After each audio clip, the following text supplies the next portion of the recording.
Dear friends, आपका अपने channel place classes में स्वागत है। आज के वीडियो लेक्चर में आप प्रश्नावली 4.4 में दिए गए हर एक क्वेश्चंस को सरल करना सीखेंगे कि किस प्रकार से हम प्रश्नावली 4.4 के क्वेश्चनों को सरल कर सकते हैं। डियर फ्रेंड्स, पिछले वीडियो लेक्चर में आपने देखा 4.3 और 4.3 के हर एक क्वेश्चंस को आपने बहुत ही डिटेल से और बहुत ही अच्छे तरीके से समझा। इस वीडियो लेक्चर में आपको प्रश्नावली 4.4 के हर एक क्वेश्चंस को बहुत ही अच्छे, बहुत ही बेहतरीन और बहुत ही सरल तरीके से बताया जाएगा। यदि आप इस वीडियो लेक्चर को पूरा अंत तक देखते हैं तो निश्चित है आपको प्रश्नावली 4.4 से लेकर कहीं किसी प्रकार की कोई डाउट नहीं रह जाएगी। तो डियर फ्रेंड्स, सबसे पहले प्रश्नावली 4.4 के पहले क्वेश्चन नंबर को सीखते हैं कि कैसे आप उसको सरल कर सकते हैं, किस तरह से आप उनको सरल कर पाएंगे।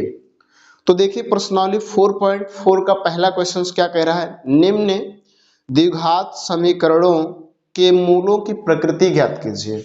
यानी मूलों की प्रकृति बताना है। अब सबसे पहले हम प्रकृति को समझेंगे। प्रकृति शब्द क्या है, यानी प्रकृति शब्द क्या है, इस प्रकृति शब्द से क्या मतलब है, इस प्रकृति शब्द से क्या मतलब है, इसको हम जानेंगे। तो प्रकृति शब्द का मतलब यह है कि आपको बताना है जो मूल आएंगे, जो द्विघात समीकरण के मूल होंगे, मूल वो क्या होंगे, वास्तविक होंगे या काल्पनिक होंगे या परिमेय होंगे या अपरिमेय होंगे या बराबर होंगे। ठीक है, ये चीज आपको बताना है कि जो मूल होंगे वास्तविक होंगे कि काल्पनिक होंगे कि परिमेय होंगे कि अपरिमेय होंगे कि बराबर होंगे, क्या होगा, इसी को हम कहते हैं मूलों की प्रकृति।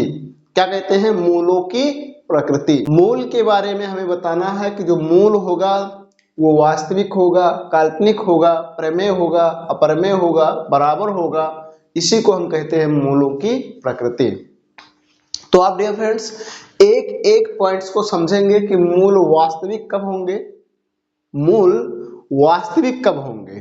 ठीक है, तो देखिए मूल वास्तविक कब होंगे। मूल आपका वास्तविक होगा यदि d का मान 0 से बड़ा है। ठीक है, यदि d का मान 0 से बड़ा है तो मूल वास्तविक होंगे, परिमेय होंगे। यदि d का मान 0 से बड़ा है तो मूल वास्तविक होंगे, परिमेय होंगे। ठीक है, दूसरी बात, यदि d का मान 0 से छोटा है, ये पहली बात आप याद रखिएगा, और ये दूसरी बात है, यदि d का मान 0 से छोटा है तो मूल काल्पनिक होंगे, अपरिमेय होंगे, काल्पनिक होंगे और अपरिमेय होंगे। तीसरी बात, यदि d का मान 0 के बराबर है, यदि d का मान 0 के बराबर है तो मूल बराबर होंगे, वास्तविक होंगे, परिमेय होंगे। ठीक है, बराबर होंगे, वास्तविक होंगे, परिमेय होंगे। तो ये तीन कंडीशन है, इन तीन कंडीशनों को आपको याद रखना है कि मूलों की प्रकृति हम कैसे बताएंगे। कैसे बताएंगे, डी फॉर होता है आपका विवितकर, सरल भाषा में हिंदी में कहें तो विवितकर। यदि d का मान 0 से अधिक है तो मूल वास्तविक, परिमेय। यदि d का मान 0 से छोटा है, छोटा तभी होगा जब ऋणात्मक मान होगा, तो मूल क्या होगा, काल्पनिक होगा, अपरिमेय होगा। यदि d का मान, ध्यान समझिएगा, यदि d का मान 0 है तो मूल बराबर होंगे, वास्तविक होंगे और परिमेय होंगे। तो इन कंडीशनों के आधार पर आप बता सकते हैं कि मूलों की प्रकृति कैसी होगी। अब डियर फ्रेंड्स, इसके क्वेश्चनों को हम सरल करेंगे और सरल करने के बाद हमको ये मूलों की प्रकृति बताना है कि मूलों की प्रकृति क्या होगी। ठीक है, मूलों की प्रकृति बताना है कि मूलों की प्रकृति क्या होगी। ठीक, तो क्या कह रहा है, निम्न द्विघात समीकरणों के मूलों की प्रकृति ज्ञात कीजिए। यदि मूलों का अस्तित्व हो तो उन्हें भी ज्ञात कीजिए। यानी यदि मूलों का अस्तित्व है तो उन्हें भी ज्ञात करना है। अब मूलों का अस्तित्व कब होगा, जब d का मान 0 से बड़ा होगा तो मूलों का अस्तित्व है, d का मान 0 के बराबर होगा तो मूलों का अस्तित्व है, लेकिन यदि d का मान 0 से छोटा है तो मूलों का अस्तित्व नहीं है। तो ऐसा कंडीशन अगर बनेगा तो हमें मूलों का नहीं ज्ञात करना है, और अगर इस तरह का कंडीशन नंबर 1 और नंबर 3 बन रहा है तो हमें मूलों को ज्ञात करना है। तो सबसे पहले मैं पहला क्वेश्चन ले रहा हूं और इस क्वेश्चन को मैं आपको बताता हूं कैसे सरल करना है। इसको आप ऊपर स्क्रीन पर देख सकते हैं, मैं इसका स्क्रीनशॉट लगा दूंगा और उसकी मदद से आप क्वेश्चंस को समझ पाएंगे। ठीक है, तो पहला क्वेश्चन क्या है? पहला क्वेश्चन आपका यही है, पहला क्वेश्चन है आपका, देखेंगे ध्यान से। पहला क्वेश्चन है 2x² minus 3x plus 5 equal to 0, यही है पहला क्वेश्चन, यानी पहला समीकरण ये है। अब क्या करेंगे, यहां पर सबसे पहले हल डालेंगे, ठीक, और हल डालने के बाद इस समीकरण का व्यापक समीकरण से तुलना करेंगे। तो यहां लिखेंगे समीकरण 2x² minus 3x plus 5 equal to 0 का ax² plus bx plus c equal to 0 से तुलना करने पर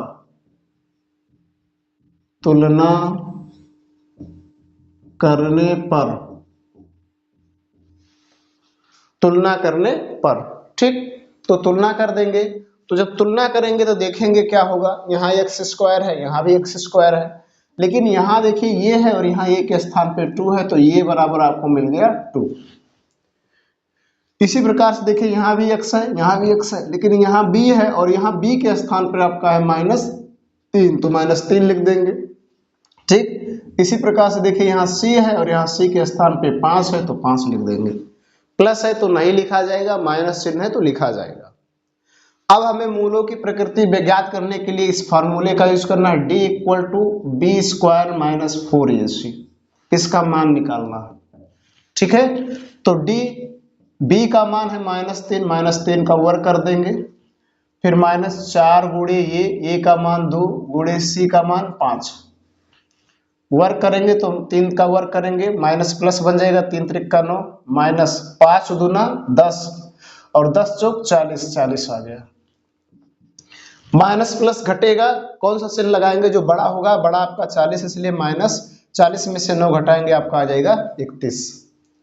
ये d का मान आया, देखिए d का मान क्या आया है, तो यहां लिखेंगे चूंकि d का मान जो है वो 0 से छोटा है, इसलिए यानी अतः मूल काल्पनिक, मूल क्या होंगे, काल्पनिक, मूल काल्पनिक और अपरिमेय होंगे, मूल काल्पनिक और अपरिमेय होंगे। या ऐसा भी लिख सकते हैं कि कोई वास्तविक मूल नहीं होगा, कोई वास्तविक मूल नहीं होगा। ठीक है, इस तरह से आप लिख सकते हैं। जब d का मान 0 से कम आए यानी ऋणात्मक आए, माइनस चिन्ह में आए, तो जो मूल होंगे वो काल्पनिक होंगे, अपरिमेय होंगे, यानी दूसरे तरीका से अगर आप कहें तो कोई वास्तविक मूल नहीं होगा। ठीक, तो इस तरह से आप इनको ज्ञात कर सकते हैं, बता सकते हैं। अब प्रश्नावली 4.4 के क्वेश्चन नंबर 1 का दूसरा क्वेश्चन समझेंगे, और दूसरे क्वेश्चन में भी उसी प्रकार से करना है, आपको सेम काम करना है। दूसरा क्वेश्चन क्या है, दूसरा क्वेश्चन है 3x² माइनस 4√3x और उसके बाद है +4 इक्वल टू 0। सेम काम करना है उसमें भी, तो आपको क्या करना, हल डालना, और हल डालने के बाद समीकरण का तुलना करना, लिखना समीकरण 3x² minus 4√3x plus 4 equal to 0 का व्यापक समीकरण ax² plus bx plus c equal to 0 से तुलना करने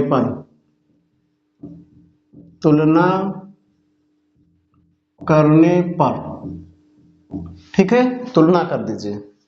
जब तुलना करेंगे तो आपको देखिए क्या मिलेगा, एक्स स्क्वायर यहाँ ये है और यहाँ ये के स्थान पे क्या है 3, तो 3 लिख देंगे।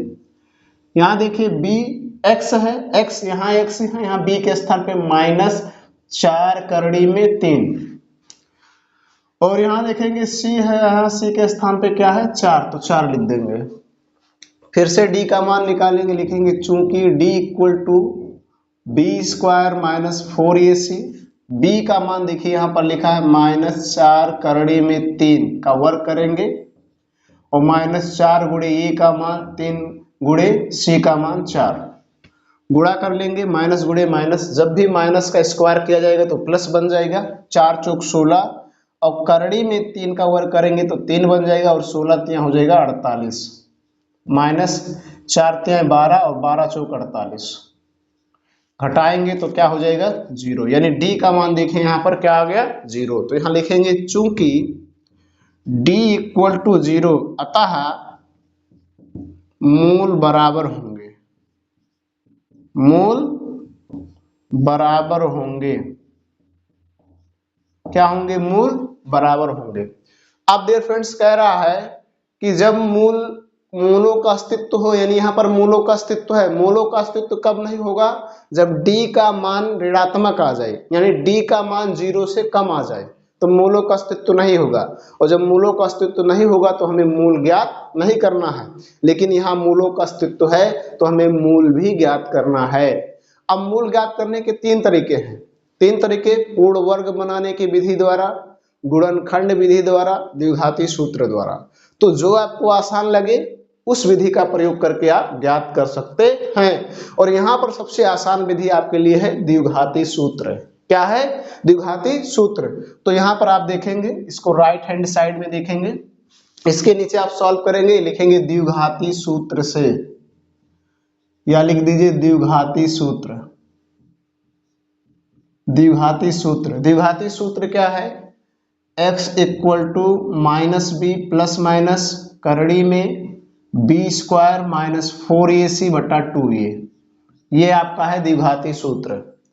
अब इस पे रखेंगे तो यहाँ पर रख दिया जाए, x ही रहेगा, b का मान देखिए ये है, माइनस लगाना है, फिर माइनस इसका मान है 4 करड़ी में 3, और प्लस माइनस लगाना है, फिर करड़ी में b का मान -4 करड़ी में 3 का वर्ग, और माइनस यहाँ पर आप देखिए रख सकते हैं क्या, 4 गुणे ए का मान है 3 गुणे और सी का मान है 4 बटे 2 गुणे ये का मान है 3।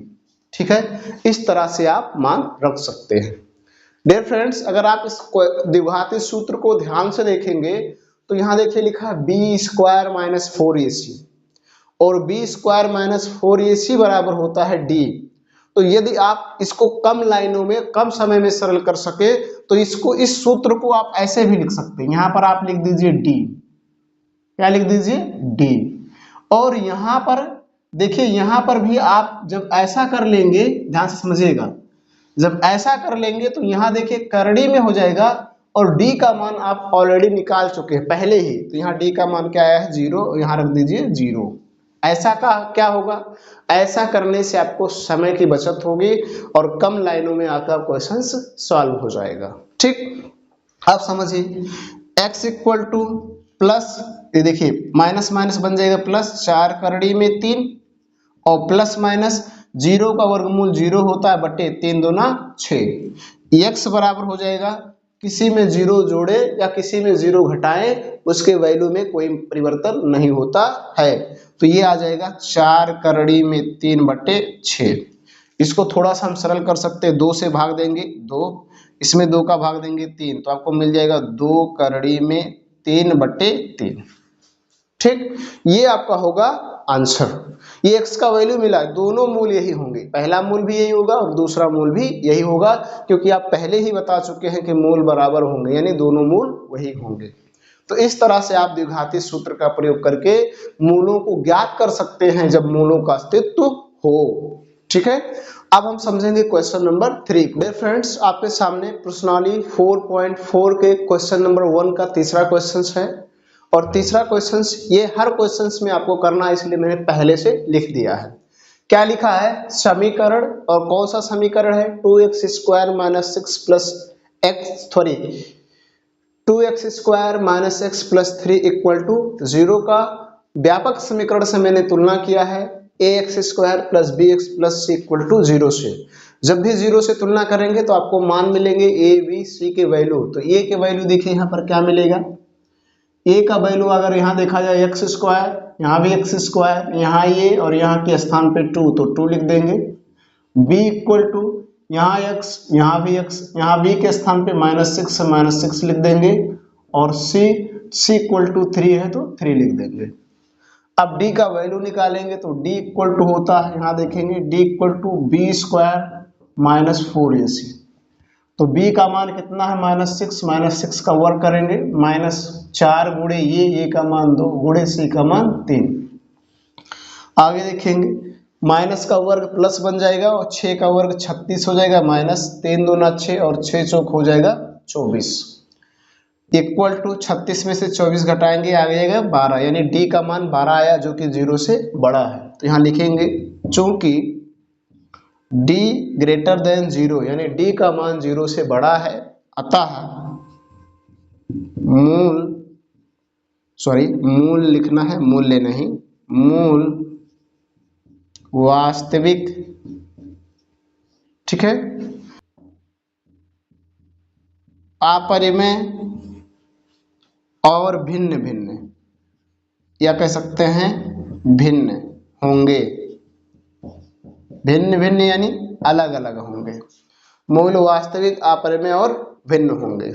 ठीक, यानी मूलों का अस्तित्व है। जब d का मान 0 से बड़ा है तो मूलों का अस्तित्व है, और यदि मूलों का अस्तित्व है तो हमें मूल ज्ञात करना है। मूल कैसे ज्ञात करना है? द्विघाती सूत्र से। तो यहां लिख दीजिए द्विघाती सूत्र। द्विघाती सूत्र, द्विघाती सूत्र क्या है? x equal to -b plus minus करड़ी में b² माइनस 4ac होता है। यहाँ पर हम लिख सकते हैं d बटे 2a। ठीक है, x equal to -b, b का मान कितना है -6 तो -6 लिख देंगे, प्लस माइनस d का मान हम लोग ऑलरेडी निकाल चुके हैं, कितना है 12 तो 12 लिख देंगे, और बटे 2 गुणे ये का मान है 2 तो 2 लिख देंगे। ठीक है, इस बात को यहाँ पर समझते हैं। यहाँ पर देखिए, यहाँ पर देखेंगे क्या होगा, x equal to minus minus plus बन जाएगा 6 और प्लस माइनस इस 12 को आप चाहे तो ऐसे लिख सकते हैं 2 करड़ी में 3। ठीक है, क्यों? देखिए ध्यान समझिएगा, इसको हम यहाँ पर कर लेते हैं 12, इसका गुणनखंड करेंगे तो बनेगा 2 गुणे 2 गुणे 3, 2 2 का जोड़ा बनाएंगे, इसका बन गया, ये बाहर निकल जाएगा 2 और करड़ी में 3। ठीक, तो 12 के बराबर हम ये लिख सकते हैं बटे 2 दूना 4। x इक्वल टू, ठीक है, यदि देखिए तो सभी में 2 का भाग चला जाएगा तो 2 से, या 2 कॉमन ले ले, 2 कॉमन ले लेंगे तो यहाँ बचेगा 3 प्लस माइनस 2 करड़ी में, यहाँ से 2 खत्म हो जाएगा कॉमन लेने के बाद। ठीक है, करड़ी में 3 और बटे आपका हो जाएगा 4, 2 एकम 2, 2 दूना 4। x इक्वल टू आ गया 3 प्लस माइनस करड़ी में 3 बटा 2। ठीक, अब एक बार धन चिन्ह लेंगे तो यहाँ लिखेंगे धन चिन्ह लेने पर, धन चिन्ह लेंगे तो x बराबर हो जाएगा 3 प्लस करड़ी में 3 बटा 2, ये हो जाएगा। धन चिन्ह यानी प्लस लेना है, फिर माइनस लीजिए ऋण चिन्ह लेने पर, ऋण चिन्ह लेने पर तो क्या हो जाएगा, x इक्वल टू, अब की बार आपको माइनस लेना है, 3 माइनस करड़ी में 3 बटा 2, तो ये होगा पहला मूल और ये हो गया दूसरा मूल। इस तरह से हम इसके मूलों को ज्ञात कर सकते हैं जब मूलों का अस्तित्व हो। तो डियर फ्रेंड्स, मैं उम्मीद करता हूं कि आपको क्वेश्चन नंबर 1 जो है पूर्ण रूप से समझ में आ गया होगा कि कैसे हम क्वेश्चन नंबर 1 को हल कर सकते हैं। अब इसके बाद हम क्वेश्चन नंबर 2 को देखेंगे कि कैसे हम क्वेश्चन नंबर 2 को सरल करेंगे। डियर फ्रेंड्स, प्रश्नावली 4.4 का क्वेश्चन नंबर 2 देखेंगे, और क्वेश्चन नंबर 2 में देखिए क्या कह रहा है, निम्न प्रत्येक द्विघात समीकरण में k का ऐसा मान ज्ञात कीजिए कि उसके दो बराबर मूल हो, यानी k का ऐसा मान बताइए कि जो उसके मूल हो बराबर हो। ठीक है, समीकरण दो समीकरण दिया है और उन दोनों समीकरणों में k लिखा गया है और k का मान बताना है और कह रहा है ऐसा मान बताओ कि जो k का मान आए उसको रखने से उसके मूल क्या हो बराबर हो। तो अभी आपने पढ़ा कि मूल बराबर कब होंगे, जब d का मान 0 होगा। जब d का मान 0 के बराबर होगा तो मूल बराबर होंगे, अन्यथा मूल बराबर नहीं होंगे। और ध्यान रखना ऐसे क्वेश्चंस आपके एग्जाम में जरूर पूछे जाते हैं, इसलिए आपको ध्यान से इस क्वेश्चंस को समझना है और बहुत इजी है, बहुत आसान है। ठीक है, सबसे पहले जो समीकरण होगा, मान लीजिए यहाँ पर पहला है तो पहला डाल देंगे, फिर हल डालेंगे और फिर लिख देंगे समीकरण। क्या लिखेंगे? समीकरण। जो समीकरण होगा उसका व्यापक समीकरण से तुलना करेंगे। तो समीकरण है आपका 2x square plus kx plus 3 equal to 0। अब इसका हम व्यापक समीकरण से तुलना करेंगे, लिखेंगे का ax square plus bx plus c equal to 0 से तुलना करने पर, तुलना करने पर, ठीक है, तुलना कर लिया जाए। तो अभी आपने कई समीकरणों का तुलना किया और आपको पता चल गया कि हमें ये बी सी का मान कैसे पता होगा। तो यहाँ पर देखिए एक्स स्क्वायर है, यहाँ भी एक्स स्क्वायर है, यहाँ ये है और यहाँ पर ये के स्थान पे 2 है तो 2 हो जाएगा। यहाँ x है, यहाँ भी x है, यहाँ देखेंगे b है और यहाँ b के स्थान पे k है तो k लिख देंगे। यहाँ c है और यहाँ c के स्थान पे 3 है। अब हमें से k का मान बताना है, लेकिन ऐसा मान बताना है कि मूल बराबर हो। तो यहां लिखेंगे चूंकि मूल बराबर होंगे, मूल बराबर होंगे यदि d इक्वल टू 0। क्या जाए? d इक्वल टू 0 आ जाए। मूल बराबर होंगे यदि d इक्वल टू 0, यानी d का मान 0 आ जाए तब। आप ध्यान समझिएगा, d बराबर अभी आपने क्या पढ़ा, b square minus 4ac equal to 0। ठीक, अब यहां मान रखेंगे ये b स्क्वायर माइनस 4ac बराबर 0 आना चाहिए। b का मान है k तो k का स्क्वायर कर देंगे, 4 गुणे a का मान 2 गुणे c का मान 3 बराबर 0। k का स्क्वायर k ही होगा, k स्क्वायर ही होगा और माइनस 3 दूना 6, 6 चौक 24, 24 आ जाएगा बराबर 0। k स्क्वायर इक्वल टू 24 को उधर ले जाएंगे, माइनस से प्लस बन जाएगा। ठीक है, k इक्वल टू हो जाएगा करड़ी में 24। जब भी किसी के ऊपर स्क्वायर लगा हो उसका स्क्वायर हटाएंगे तो उसके बराबर वाली जो संख्या होगी करड़ी में हो जाएगी। ठीक है, आगे समझिए, k इक्वल टू इसका गुणनखंड करेंगे तो तोड़ेंगे 2 गुणे 2 गुणे 2 गुणे 3, इस तरह से ये टूटेगा। इसका अभाज्य गुणनखंड कर लेना है तो 3 दूना 6, 6 दूना 12, 12 दूना 24। अब कोई संख्या करड़ी से तभी निकलेगी जब वो जोड़े में होगी, अन्यथा वो नहीं निकलेगी। तो ये देखिए, इसको हम जोड़े में बना सकते हैं, 2 का जोड़ा बन सकता है और इनका नहीं बन रहा है। तो जिसका जोड़ा बन जाएगा वो भी निकल जाएगा बाहर। तो k इक्वल टू आपको एक जोड़ा बना तो 1 2 बाहर निकल गया और अंदर क्या बचा, 2 गुणे 3, तो 2 गुणे 3 यानी हो जाएगा 6। तो ये होगा k का मान। k का मान होगा 2 करड़ी में 6 और आपको k का ही मान बताना था। k का ऐसा मान बताना था कि जो मूल मिले वो बराबर होंगे। तो यदि इस k के स्थान पर अगर इसको लिख दिया जाए तो उसके जो मूल होंगे वो बराबर होंगे। तो इस तरह से आप ऐसे क्वेश्चनों को आसानी से सरल कर सकते हैं, कोई समस्या नहीं है। डियर फ्रेंड्स, इसके बाद प्रश्नावली 4.4 के क्वेश्चन नंबर 2 का दूसरा क्वेश्चन देखेंगे और दूसरा क्वेश्चन इस प्रकार से लिखा गया है, इसलिए मैंने पहले इसको लिख दिया है। इस क्वेश्चंस में थोड़ा हम इसको परिवर्तन करेंगे, बदलेंगे, सरल करेंगे। तो थोड़ा परिवर्तन कर लिया जाए। परिवर्तन करेंगे तो इसका इसमें गुणा होगा, kx गुणे x तो बन जाएगा kx स्क्वायर और इसमें करेंगे तो माइनस लग जाएगा 2kx और यहाँ प्लस 6 बराबर 0। इस तरह से कर लेना है। ऐसा करने के बाद अब आपको हल डालना है। और उस हल में इस समीकरण का व्यापक समीकरण से तुलना करना है। तो यहां लिखेंगे समीकरण, और समीकरण आपका क्या है, k x square minus 2kx plus 6 equal to 0 का a x square plus b x plus c equal to 0 से तुलना करने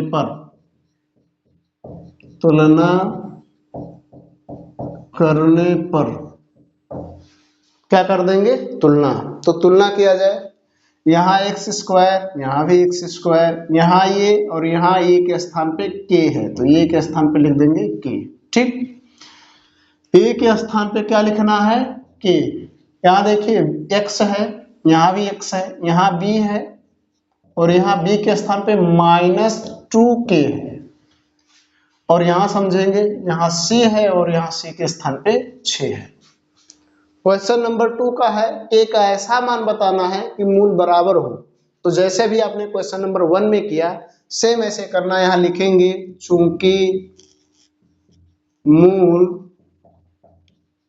बराबर होंगे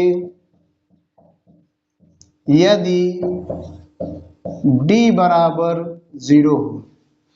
मूल बराबर होंगे यदि d बराबर 0 हो, और d बराबर हम जानते हैं क्या होता है, d बराबर होता है बी स्क्वायर माइनस 4ac बराबर 0 लिख देंगे। b का मान रखा जाए, b का मान -2k, इसका स्क्वायर कर देंगे, -4 गुणे a का मान k गुणे c का मान 6 बराबर 0।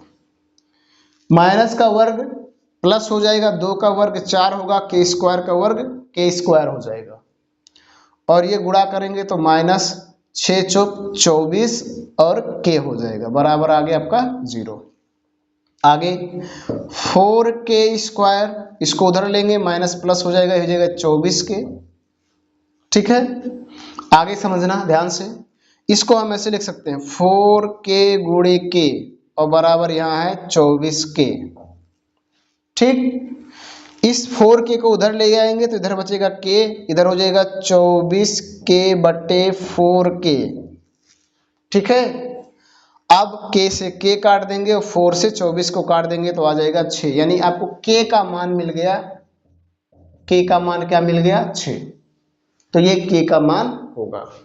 इस तरह से हम k का मान निकाल सकते हैं, कोई दिक्कत नहीं है। तो आपने निकाला कि k का मान क्या होगा, और k का मान 6 होगा। यदि k के स्थान पे 6 रख दिया जाए तो इसके जो मूल आएंगे वो बराबर होंगे। तो ऐसे सवाल आपके एग्जाम में जरूर पूछे जाते हैं, इसलिए इन क्वेश्चनों को आप आसानी से सरल भी कर सकते हैं, बस थोड़ा आपको ध्यान देना है। डियर फ्रेंड्स, आपके सामने प्रश्नावली 4.3 का क्वेश्चन नंबर 3 है, और इस क्वेश्चन नंबर 3 को आप सरल करना सीखेंगे। क्वेश्चन नंबर 3 कह रहा है, क्या एक ऐसी आम की बगिया बनाना संभव है जिसकी लंबाई चौड़ाई से दुगनी हो और उसका क्षेत्रफल 800 वर्ग मीटर हो? यदि हाँ, यदि है तो उसकी लंबाई और चौड़ाई ज्ञात कीजिए। कह रहा है, फिर से सुनिए, क्या एक ऐसी बगिया बनाना संभव है, यानी हम क्या ऐसा बगिया बना सकते हैं जिसकी लंबाई चौड़ाई से दुगनी हो। बात समझना, लंबाई चौड़ाई से दुगनी। मैं बार बार अपने ऐसे क्वेश्चनों के हर वीडियो लेक्चर में मैंने कहा है, जिससे दुगना कहे, जिससे आधा कहे, जिससे कम कहे, जिसका चौथाई कहे, उसी को आप हमेशा मानिए। तो इसमें क्या कह रहा है, लंबाई चौड़ाई से दुगनी हो। लंबाई चौड़ाई से दुगनी हो तो हम क्या मान लेंगे, चौड़ाई। और ये है क्वेश्चन नंबर 3, तो 3 डाल देंगे, हल डालेंगे, और उसके बाद मानेंगे, माना आयताकार बाग की चौड़ाई, आयताकार बाग की चौड़ाई कितना है, x मीटर, क्योंकि सभी मीटर में दिए हैं तो ये भी मीटर में होगा। माना आयताकार बाग की चौड़ाई x मीटर है, तो लंबाई क्या हो जाएगा, तब यहां लिखेंगे आयताकार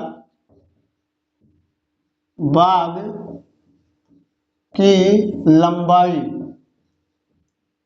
आयताकार बाग की लंबाई क्या हो जाएगा, दुगनी, इसमें कह रहा है दुगनी यानी 2 का गुणा कर देंगे तो 2 गुणे x हो जाएगा 2x मीटर।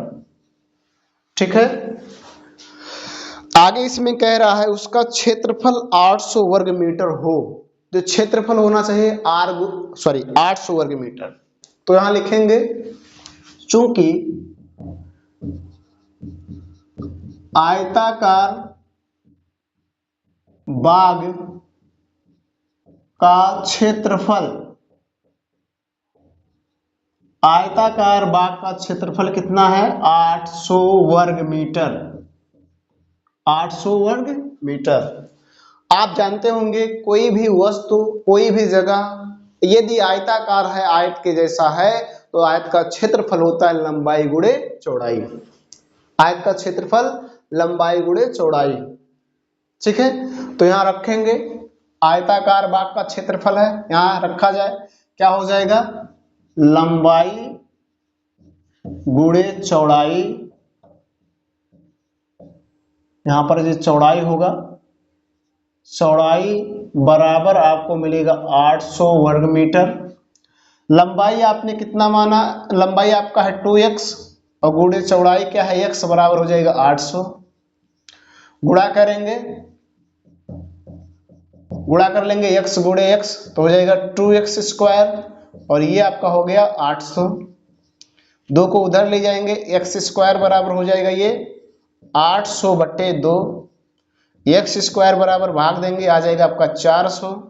जब भी इधर का स्क्वायर हटाएंगे तो ये संख्या करड़ी में हो जाएगी, यानी करड़ी में 400 हो जाएगा, और इसका वर्गमूल निकालेंगे तो आपको 400 का वर्गमूल मिलेगा 20। और जब भी किसी संख्या का वर्गमूल निकाला जाता है तो यहाँ पर प्लस माइनस का चिन्ह यूज किया जाता है, ये ध्यान रखिएगा। किसी भी संख्या का वर्गमूल निकालिएगा तो उसके पहले प्लस भी चिन्ह लगाना, माइनस भी चिन्ह लगाना, यानी इस प्रकार से लिखना प्लस माइनस 20। तो ये होंगे, एक मान प्लस आएगा और एक मान माइनस आएगा, यानी x बराबर एक बार 20 आएगा और एक बराबर x बराबर माइनस 20 आएगा। तो माइनस 20 नहीं होगा क्योंकि किसी भी स्थान की लंबाई चौड़ाई माइनस नहीं होती है, यानी 20 होगा। तो आयताकार बाग की चौड़ाई 20 मीटर होगी और आयताकार बाग की लंबाई जो होगी वो 40 मीटर होगी। 2 गुणे x का मान 20 है तो 20 दूना 40। अतः आप नीचे लिख सकते हैं आयताकार बाग की चौड़ाई 20 मीटर और आयताकार बाग की लंबाई 40 मीटर होगी। इस तरह से आप इनको ज्ञात कर सकते हैं। देखिए फ्रेंड्स, आपके सामने प्रश्नावली 4.4 का क्वेश्चन नंबर 4 है और इस क्वेश्चन नंबर 4 में दी गई समस्या को आप हल करेंगे। क्वेश्चन नंबर 4 कह रहा है क्या निम्न स्थिति संभव है, क्या निम्न स्थिति संभव है, यानी क्या ऐसा हो सकता है। क्या कह रहा है, यदि हाँ तो उनकी वर्तमान आयु ज्ञात कीजिए। 2 मित्रों की आयु का योग 20 वर्ष है, यानी 2 मित्र हैं जिनकी आयु जोड़ेंगे, जिनकी उम्र जोड़ेंगे तो 20 साल आ रहा है। 4 वर्ष पूर्व उनकी आयु वर्षों में का गुणनफल 48 था। यदि ऐसी स्थिति संभव है तो उनकी आपको आयु बताना है, पहला कितने साल का था और दूसरा कितने साल का था। ये क्वेश्चन नंबर 4 है, यहाँ पर 4 डालेंगे और फिर हल डालेंगे। हल डालने के बाद लिखेंगे माना पहले मित्र का आयु, पहले मित्र का आयु x वर्ष, यानी पहला जो मित्र है वो x वर्ष का है। ठीक, दूसरा मित्र, दूसरे मित्र का आयु, दोनों को जोड़ने पर 20 आ रहा है तो 20 में से इसको हटा दीजिए, 20 माइनस x वर्ष हो जाएगा। ठीक है, 20 माइनस x। पहले मित्र का आयु x वर्ष है तो दूसरे मित्र का आयु क्या हो जाएगा 20 माइनस x, यानी 20 में से x घटा देंगे, दोनों को जोड़ने पर 20 बनना चाहिए। अब इसमें कह रहा है 4 वर्ष पूर्व, अब यहां लिख देंगे प्रश्नानुसार, प्रश्नानुसार यानी प्रश्न के अनुसार, प्रश्न के अनुसार यानी प्रश्न कैसा कह रहा है उसके अनुसार काम करेंगे। 4 वर्ष पूर्व, आज यदि कोई व्यक्ति, कोई लड़का, कोई लड़की, कोई महिला 20 साल की है तो 4 वर्ष पहले वो कितने साल की रही होगी? 16 वर्ष या रहा होगा। यानी पहले या पूर्व शब्द कहीं भी आए तो उसमें से उसको हम क्या कर देंगे? घटा देंगे। तो यानी ये आज कितना है? x, 4 साल पहले कितना रहा होगा? x माइनस 4, घटा देंगे। इसी प्रकार से इसमें भी कर लेंगे।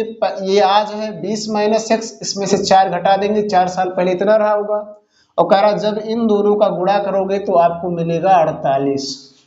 यहाँ लिखा है का गुणनफल 48 था, तो गुणा कर लिया जाए। तो गुणा करेंगे तो गुणनफल मिल जाएगा। ये ऐसे ही रहने देते हैं, x माइनस 4 गुणे, इसको थोड़ा सरल करते हैं, 20 में से 4 घटाएंगे, 16 माइनस x बराबर आपका हो गया 48।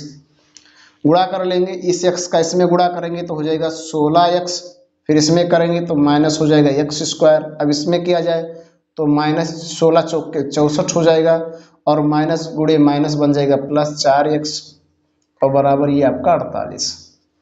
ठीक है।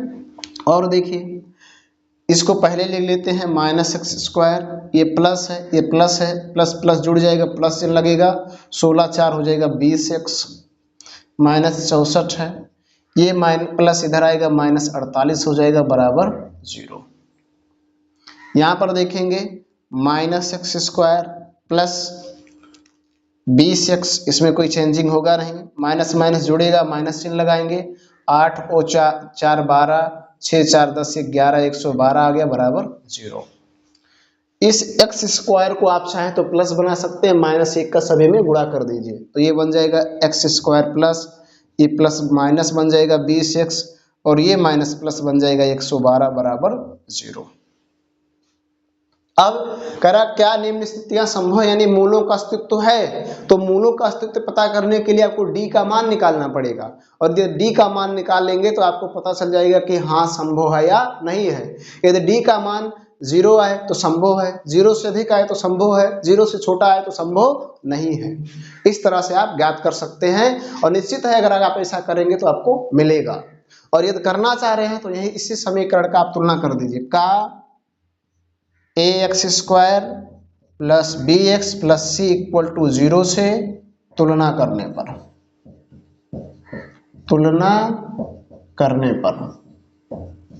तुलना किया जाए तो देखिए a का मान क्या मिल जाएगा 1, और b का मान मिल जाएगा आपको -20, और c का मान मिल जाएगा आपको 112।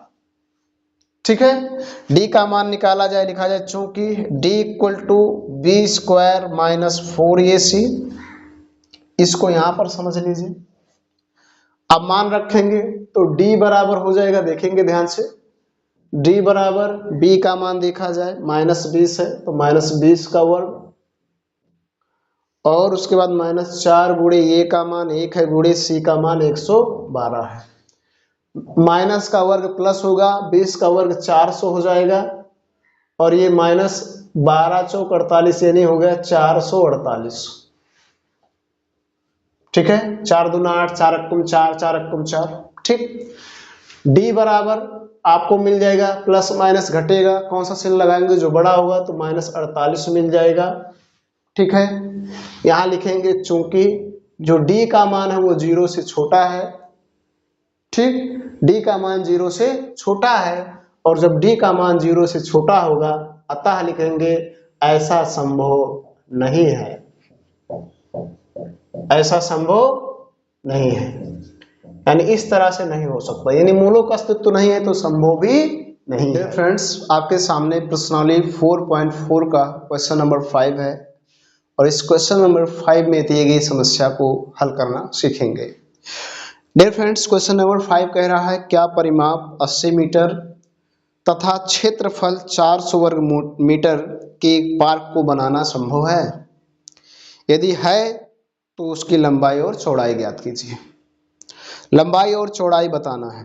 कह रहा है क्या परिमाप 80 मीटर तथा क्षेत्रफल 400 वर्ग मीटर के एक पार्क को बनाना संभव है, यानी ऐसा पार्क बनाया जा सकता है, और यदि बनाया जा सकता है तो उसकी लंबाई और चौड़ाई कितनी होनी चाहिए। तो सबसे पहले यहाँ किसी एक को मानेंगे, 5वां क्वेश्चन है तो 5 नंबर डाल देंगे। हर डाल देंगे और मान लेंगे, किसी को भी मान सकते हैं, चाहे लंबाई मानिए चौड़ाई मानिए कोई मान लीजिए। तो मान ले रहे हैं, माना पार्क की लंबाई, माना पार्क की जो लंबाई है वो x मीटर है, सभी मीटर में है तो ये भी मीटर होगा। तब देखिए, तब पार्क की चौड़ाई, पार्क की चौड़ाई क्या होगी, ध्यान से समझना। यहां पर मैं आपको ज्ञात करके बताता हूं। देखिए, परिमाप दिया है, परिमाप दिया है 80 मीटर, ठीक है, परिमाप 80 मीटर है। लंबाई और चौड़ाई दिया है, इसका मतलब आयताकार है, और आयत का परिमाप होता है 2 ब्रैकेट्स में लंबाई प्लस चौड़ाई, ठीक। यहां पर हो जाएगा 80, 2 को उधर ले जाएंगे तो इधर बचेगा लंबाई प्लस चौड़ाई, और इधर हो जाएगा बट्टे 80/2, सॉरी 80 बराबर 80/2, इसको इससे काट देंगे 40 आ जाएगा। लंबाई आपने माना है x है, प्लस चौड़ाई क्या हो जाएगा, आपको मिल जाएगा 40, और 40 इस इधर ले जाएंगे x को, तो चौड़ाई बराबर आपको मिल जाएगा, चौड़ाई बराबर आपको मिल जाएगा 40 माइनस x, प्लस है माइनस हो जाएगा, ठीक है। इस तरह से आपको चौड़ाई क्या मिल गया, 40 माइनस x, 40 माइनस x, ठीक। इस बात को यदि आप चाहें तो ऐसे लिख सकते हैं, कैसे, इस बात को आप इस तरह से सीधे लिख सकते हैं। यहां कैसे लिख सकते हैं, चौड़ाई जो होगा वो परिमाप बटे 2 माइनस लंबाई होगा, ऐसा होगा। और अगर आपको लंबाई निकालना है तब भी होगा परिमाप बटे 2 माइनस चौड़ाई होगा। तो इस पे अगर आप इस बात को ना करना चाहें तो सीधे आप यहां पर रख दीजिए, परिमाप आपका है 80, तो यहां रखेंगे 80/2 और माइनस लंबाई x है, काट देंगे 40 दूना 80, तो 40 माइनस x, ये आ गया आपका चौड़ाई, इतना मीटर, ठीक। चूंकि यहां पर आपको क्षेत्रफल दिया है, लिखेंगे पार्क का क्षेत्रफल, पार्क का क्षेत्रफल दिया है 400 वर्ग मीटर, 400 वर्ग मीटर। पार्क का क्षेत्रफल यानी आयताकार है तो क्या होगा, लंबाई गुणे चौड़ाई, आयत का क्षेत्रफल बराबर लंबाई गुणे चौड़ाई बराबर 400 वर्ग मीटर, ठीक है। लंबाई को रखा जाए, लंबाई x है, गुणे चौड़ाई कितना है 40 माइनस x है, बराबर 400, गुणा कर लेंगे 40x माइनस एक्स स्क्वायर बराबर 400।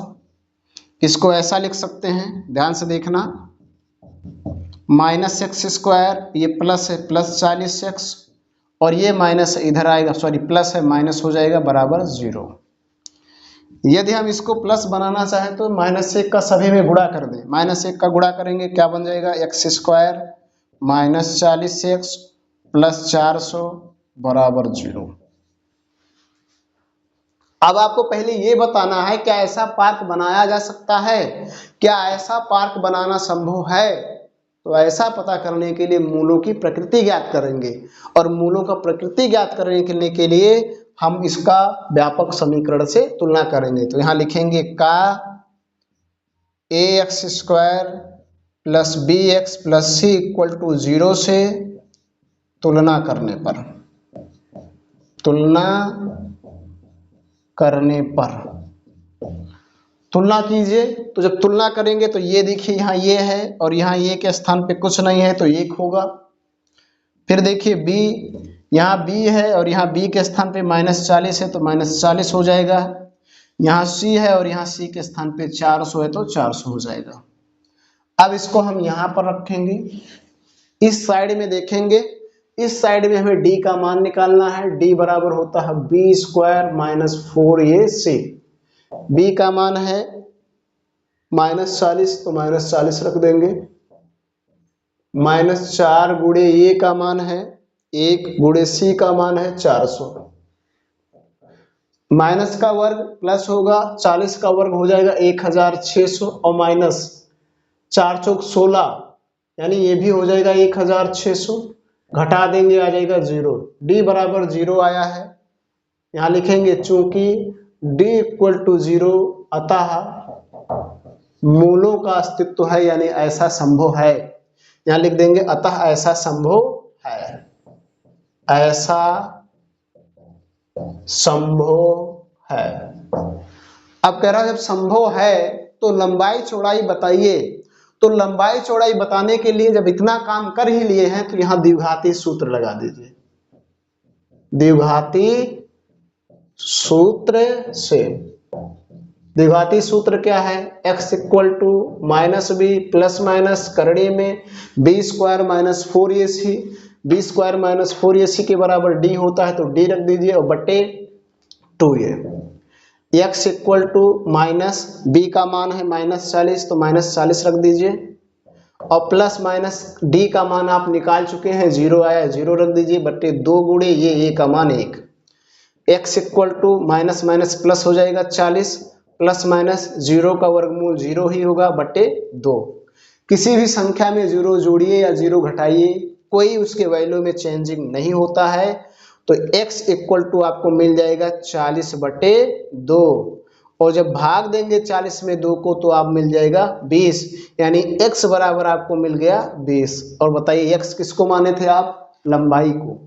यहाँ देखिए लंबाई x मीटर है, जब लंबाई x है तो लंबाई x का मान आया है 20 तो लंबाई 20 मीटर होगा। और चौड़ाई देखिए ये है 40 माइनस x तो 40 में 20 घटा देंगे तो ये भी 20 आएगा, यानी लंबाई भी 20 और चौड़ाई भी 20 होगा। तो इस तरह से आपने इस वीडियो लेक्चर में देखा कि प्रश्नावली 4.4 के दिए गए हर एक क्वेश्चंस को हम कैसे सरल कर सकते हैं और सरल करना आसान है या नहीं है। फिर भी अगर आपको कहीं किसी प्रकार के कोई डाउट हो तो कमेंट बॉक्स में जरूर लिखें, आपके कमेंट की रिप्लाई दी जाएगी। वीडियो पसंद आया हो तो लाइक जरूर करें, चैनल को सब्सक्राइब करें, साथ साथ बेल आइकन पे प्रेस करें ताकि जो मैं वीडियो अपलोड करूं उसका नोटिफिकेशन आपको मिलता रहे। If you are watching for the first time, then subscribe to the channel and also press the bell icon so that you will get the notification of the video that uploads. Thank you so much.